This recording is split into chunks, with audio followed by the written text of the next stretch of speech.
जो आप लोगों को बताना चाहता हूँ। अभी मैं पिछले तकरीबन 12 दिन से लगातार कभी यहाँ कभी वहाँ इसी रूटीन में मैं बिजी रहा, जिस वजह से आप लोगों से थोड़ी सी दूरी बनी हमारी। लेकिन इसके बीच भी तमाम साथियों का फ़ोन वगैरह आते रहा हमारे पास, जिसका मैं आभारी हूँ और आप सभी का तहे दिल से स्वागत भी करता हूँ। और कुछ हमारे साथियों ने हमें पत्राचार के माध्यम से भी संपर्क किया। ये जो सारे पत्र आए हुए हैं, ये सारे पत्र हमारी गैर मौजूदगी में आए हैं, जो हम आप सबको आगे पढ़ के तहे दिल से धन्यवाद भी करते हैं। ये जो तमाम पत्र हमारे पास आए हैं, इनमें दो चीज़ें हमारे पास आई हैं घूम फिर कर। और दूसरी चीज़ मैं आपको ये भी बता देता हूँ कि मैं जनता सरकार मोर्चा का कोई एथराइज पर्सन नहीं हूँ। जो आप लोग हमें पत्राचार के माध्यम से या कॉल के माध्यम से आप हमसे डिस्कस करते रहते हैं, ये चीज़ें हैं। आप बेहतर होगा कि जनता सरकार मोर्चा में डिस्कस करने के लिए आप डॉक्टर साहब और वीर सिंह भाई जी को आप संपर्क कीजिए, ताकि आपको जो भी चीज़ें हैं ना वो प्रॉपर तरीके से वो अपनी बात रख सके और आप अपना बात समझा सकें।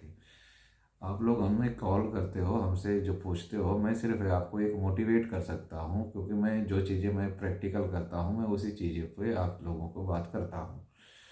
अभी जैसे मेरे पास कुछ साथियों ने ये जो पत्रों के माध्यम से भेजा है, इन्होंने दो चीज़ ख़ास तौर पे भेजा है। एक तो भेजा है कि जो इन्होंने नोट सरेंडर किया था बैंकों में, तो बैंक ने कुछ लोगों का रिप्लाई दिया है कि ये जो नोट है, ये नोट जो है हमारे पेपर करेंसी एक्ट में हमारी बैंक डील करती है, और ये नोट हमने रिसीव किया जो आप एक्सचेंज गोल्ड के बदले में एक्सचेंज करना चाहते हैं, और आपको यह नोट हम डाक के द्वारा वापस भेज रहे हैं। तो ये चीज़ें आई हैं। तो इसके लिए आप सभी को बता दूं कि बैंक एक्चुअली इस चीज़ से मुकर नहीं सकता। अगर इस चीज़ से मुकरता है तो आप इसमें आप कंज्यूमर कोर्ट में भी जा सकते हैं, और आप आरबीआई को भी लिखिए। पहले कंज्यूमर कोर्ट में जाने से पहले एक बार आप आरबीआई को भी लिख करके ट्राई ले लीजिए, उसके बाद अगला प्रोसेस कीजिए, कंज्यूमर कोर्ट में जाइए, हाई कोर्ट में जाइए। क्योंकि रुपए का जो एक प्रॉमिसरी नोट है, यह वादा, या इसको ये कह सकते हैं हम कि वचन पत्र है एक मात्र। जैसे आप रसीद देते हो किसी को कि ये चीज़ जा करके वहाँ से ले लो, इसका मैं भुगतान कर दूंगा। तो ये नोट जो हमारे प्रचलन में है, पेपर करेंसी, जिसको आप रसीदी रुपया भी बोल सकते हो और सरकार के द्वारा जारी रसीद भी बोल सकते हो, तो इसका अब तक भुगतान नहीं हुआ। जब से ये पेपर करेंसी चालू है तब से इसका भुगतान ही नहीं हुआ, किसी ने लिया ही नहीं। तो बैंक खुद ही कंफ्यूजन में है, और बैंक जवाब क्यों नहीं दे सकता? क्योंकि जो 60 साल के ऊपर के बंदा होगा वही ये सारी चीज़ जानता है कि सोने चांदी का क्या कीमत थी, किस तरीके से सोना चांदी का सिक्का चलता था, उसकी क्या वैल्यूएशन थी, क्या सारा सिस्टम था। और आज जो बैंक में और हर जगह पे लोग बैठे हुए हैं अधिकारी, उच्च अधिकारीगण, वो 60 साल का तो होते ही नहीं है। पहले वो 60 साल के होते होते रिटायर्ड हो जाते हैं।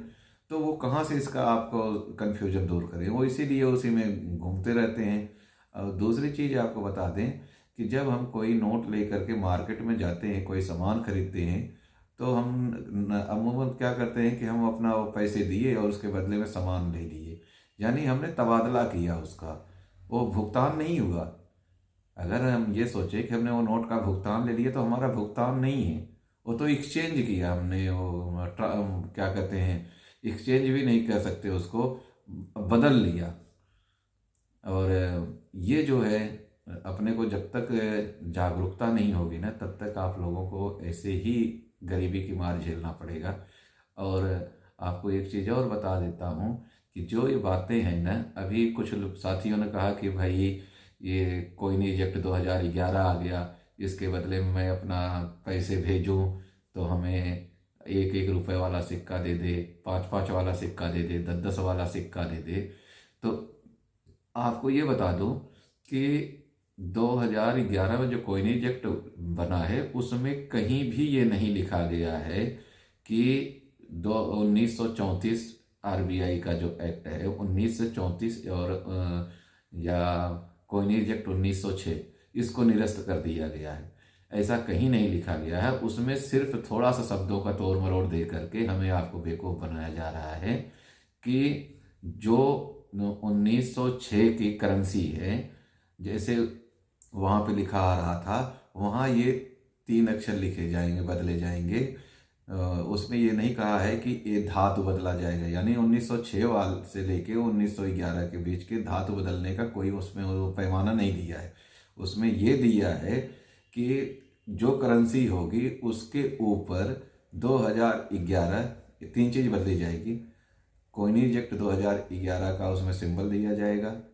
दूसरा, उसका वजन का इन्होंने थोड़ा सा काट छांट कर उसको भी अग्रेसित किया है या उग्रेसित किया है, आप मान सकते हैं। और तीसरा, उन्होंने ये कहा है कि कुछ सिक्के जो जैसे अभी बीच में आप लोगों ने सुना होगा, प्रधानमंत्री ने इतने रुपए का सिक्का लॉन्च किया, ये लॉन्च किया, पटेल के नाम पे सिक्का लॉन्च किया, गांधी के नाम पे सिक्का लॉन्च किया, वो विशेष परिस्थितियों वाले सिक्कों का भी उसमें जिक्र है। तो कुल मिलाकर के मैं आप सबको ये बता दूं कि आपने कभी निराश नहीं होना है, कभी किसी तरह का कोर नहीं लेना है। जो भी हैं, अगर ये हम लड़ाई लड़ रहे हैं तो इस लड़ाई में आपका योगदान, आपको क्या कहते हैं, योगदान के साथ साथ अपने संयमित रहना और संगठित रहना भी बहुत ज़रूरी है। जब तक हम संगठित नहीं रहेंगे, जब तक हम संयमित नहीं रहेंगे और मर्यादित नहीं रहेंगे, तो हम ये लड़ाई नहीं जीत सकते हैं। क्योंकि जब हम कोई लड़ाई छेड़ते हैं ना, इतिहास गवाह रहा है इस बात का, तो इन लड़ाइयों में क्या होता है, नॉर्मली लोग मतलब आपस में फूट डालो और राज करो वाली नीति अपनाते हैं। किसी न किसी तरीके से लड़ा दें, कैसे कर दें, इनमें फूट डाल दो, इस तरीके से व्यवहार होते रहता है। जो डॉक्यूमेंट्स की लड़ाई होती है वो कागज़ों की लड़ाई कागज़ों से होती है। हाँ, ये अलग चीज़ है कि जो कागज़ में लिखा हुआ है वही चीज़ मैं पढ़ूंगा, वही चीज़ आप पढ़ोगे। मीनिंग आप अलग निकाल सकते हो, मैं अलग निकाल सकता हूँ, उसका मतलब हम अलग निकाल लें, आप अलग निकाल लो, तो इससे बात तो नहीं बनती ना। एक्चुअली जो बातें लिखी गई हैं, पढ़ना और समझना तो हमें वही पड़ेगा। चाहे इसको घुमा के पकड़ लीजिए, चाहे इसको डायरेक्ट कर दीजिए, सिंपल सी बात है, इसमें किसी तरह को नहीं है। और दूसरी चीज़ ये आपको बताऊं कि अभी इन दिनों में एक बड़ा मैसेज आता है कि स्कूल में बच्चों का टीकाकरण हो रहा है, ये हो रहा है, वो हो रहा है। तो इसके लिए आप लोगों को एक निवेदन पत्र बनाइए, और कोशिश मैं भी करूँगा या मेरे कुछ और साथी हैं जो अपने तरीके से बना करके दे देंगे, और वो सारे अपने अपने स्कूलों में आप भेजिए, बच्चों के स्कूलों में भेजिए, ताकि आपके बच्चे भी सिक्योर हो सके। और क्योंकि हमारा आपका जो धन है हमारे बच्चे हैं। हम जो भी लड़ाई लड़ रहे हैं अपने लिए नहीं लड़ रहे हैं, अपने बच्चों के लिए लड़ रहे हैं। तो हमें आपको भयमुक्त और समृद्ध युक्त जीवन जीना है। इसके साथ साथ आपको बताएं कि किसी भी तरह का मतलब जो भी आपसी विवाद आ रहे हैं ग्रुप में कि ये ऐसा है वैसा है, इस विवाद को आप ग्रुप में ना शेयर करें तो ज़्यादा बढ़िया होगा। या तो आप पर्सनल नंबर पे डिस्कस कीजिए, या आप उसी मैसेज को बाकायदा आप अपने सीनियर अथॉरिटी को कहिए। आपके डिस्ट्रिक्ट में आपकी टीम बनी हुई है, आपके ज़िले में आपकी टीम बनी हुई है, इन टीम से आप डिस्कस कीजिए। ये छोटी छोटी जो बातें होती हैं हम आप आवेश में तो कर देते हैं, लेकिन इसका रिजल्ट हमें कुछ नहीं मिलता है। इसका रिजल्ट उल्टा हम कलंकित होते हैं, बदनामी का पात्र बनते हैं हम, और लोग हंसते हैं। तो ये सारी चीज़ों का आप विशेष ध्यान रखें, और अपनी प्रॉपर्टी, अपना धन, अपने बच्चे, अपना परिवार सिक्योर करने के लिए भाइयों आपको बाज़ार में चलते हुए को सलाम नहीं करना है। आपने बाज़ार में रह के अपनी पहचान बनानी है। पहचान तब बनेगी जब आप जागरूक होंगे, पहचान तब बनेगी जब आप आवाज़ उठाएंगे, पहचान तब बनेगी जब आप लड़ाई लड़ेंगे। लड़ाई लड़ेंगे वो भी कानून से, किसी को हमने मारना नहीं, डांटना नहीं, गाली नहीं देना। गाली गलौज हम क्यों करें? हम अपना जो भी कार्य करेंगे वो गांधीवादी तरीके से करेंगे, अहिंसात्मक करेंगे। ये सारी चीज़ें आप थोड़ा सा डीपली जा कर के सोचिए। इससे ये मतलब नहीं है कि हम हैं, बाकी कोई नहीं हमारे टक्कर का, ऐसा कुछ नहीं है। दूसरी चीज़ ये, और आपको एक चीज़ बता दें कि कुछ भाई ये सोचते हैं कि मिश्रा जी बहुत पॉपुलर हो रहे हैं तो मिश्रा जी से ये कर लो, वो कर लो। मिश्रा जी का ऐसा कोई उद्देश्य नहीं है। हमने धन कमाने के लिए हम कोई चीज़ नहीं कर रहे हैं, न हमें कोई मतलब है। हमारे पास परमात्मा का दिया हुआ सब कुछ है, किसी तरीके से कोई कमी नहीं है। अच्छे से रोटी खाते हैं, अच्छे से रहते हैं। भाइयों, आप सबके आशीर्वाद का मैं भूखा हूँ और आप सबके प्रेम का पुजारी हूँ मैं। और ऐसा नहीं है कि हम कभी किसी से 1 रुपये नहीं मांगते कि हमें 10 रुपये दे दीजिए, हमें ये आपका ये काम करवा दूँ, वो काम करवा दूँ। न मैं कभी किसी से लेता हूँ। जो भी है